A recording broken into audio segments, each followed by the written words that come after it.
Right, James. You're talking about someone that used to be. I mean, he was a great friend to you on your journeys out west, and he passed away. You always talk about him a lot.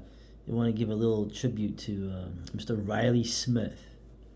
He he requested in 2019 to be cast as himself in my novel Ghost Snatcher, and he wanted to be killed wearing his Confederate uniform. He was a member of the Sons of the Confederacy.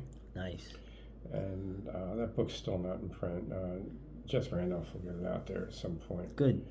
Um, the He passed in March of 2020, actually, while I was buying train tickets to go see him. I found out the next morning. His wife called me, so she got her act together after finding him dead in the morning. He was a Vietnam vet. He worked on C-130s, I think, managing the fueling of the things. He told a great story. His best stories were from working on oil barges and oil rigs. Oh, man. And off the coast of Africa. Just hilarious. The articles are up on the old blog spot, which we've kept as a book catalog. But my favorite story of Riley Smith was when he said he was dressed up to go for his Confederate ritual in his Confederate uniform, and one of his ancestors actually fought on the Confederate side in the war between the states. And he was stopping at a farm store, convenience store, something like a 7-Eleven, to get some kind of drink. He was a citizen of Mississippi. And as he pulls up, he notices that an entire school bus full of college athletes, basketball players of color, are going into the farm store that he's about to go into in his Confederate uniform. If anybody's worked in a retail establishment, when 20, 30, or 40 young unsupervised people of this type are together, you're going to see a lot of shenanigans, a lot of lighthearted goofing around, like throwing groceries back and forth to each other and making fun of each other, shutting your buddy's hand in the cooler door and so forth. It's standard ghetto grocer fare. Riley had a gut check to make. He said, am I a true son of the Confederacy or am I not? Oh, man. So he walks in his uniform. There was a whole lot of noise in there until he opened the door and walked in his Confederate uniform. Silence. They all stop. All of the goofing around. They stop their shopping. Everybody just stares at Riley. And these are big young men. I mean, these aren't high school guys. These are like college guys. He goes to make his purchase. I think he wanted a sports drink.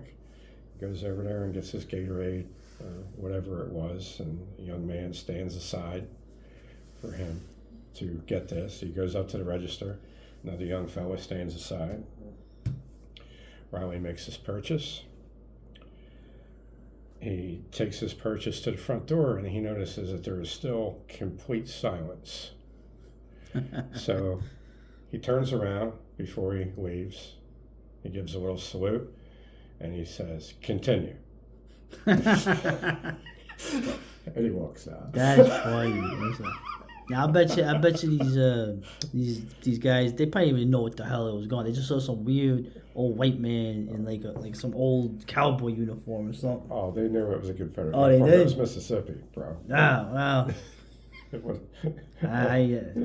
But it was. well, it's a lot cooler if they did know. Yeah, but Yeah. he played the whole situation right. Apparently, nobody was insulted. No. Nobody was threatened. Okay. Nobody with blue hair screamed foul. Well, really, that's the real driver of that, isn't it? And those guys are probably still telling the story like he told it to us. Okay. Maybe they thought he was a ghost. Yeah. Well, that's a great story, man. You know what, Riley? Thanks for helping my brother. So, I mean, to me, that's all I care about. If you've been good to my brother here, that's all I care about. Oh, so. he did why he wanted to appear in the novel. He also requested his neighbor be killed in the novel. Oh. Okay, he bought 170 acres. He bought the whole side of a mountain. Yeah. He didn't buy the back end of the mountain, but he bought all the way up to the top. Okay. This was a big spread. He's got the side of a mountain. His house is built vertical into it. He's at the very end of a 40-mile dirt road. Mm. And he had to defend this with his AR once against some cholos, but the which was successful and bloodless. Good. But he felt really good that he would not have an obnoxious neighbor living above him, because Riley owned the only road in there, and anybody who was going to buy the top of the mountain was going to have to get an easement from him. Some billionaire buys the top of the mountain. Now, this is Riley's life saving, buying this, and him and his wife built this house. He worked very hard and long for this. Some billionaire buys the top of the mountain, and he flies in construction equipment by helicopter.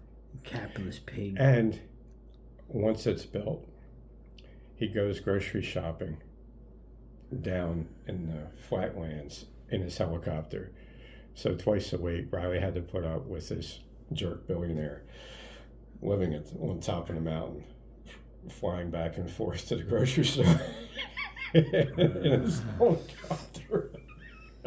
Yeah. So he requested that him and his neighbor both be exterminated in the same chapter by the heroic Ghost Snatchers. That's right. Ghost Snatchers coming soon. Okay, all right. From Jeff Randolph, was it Casting Darts? Yes. Publishing. All right, good, man. Rest in peace, Riley. Thank you again for helping my brother.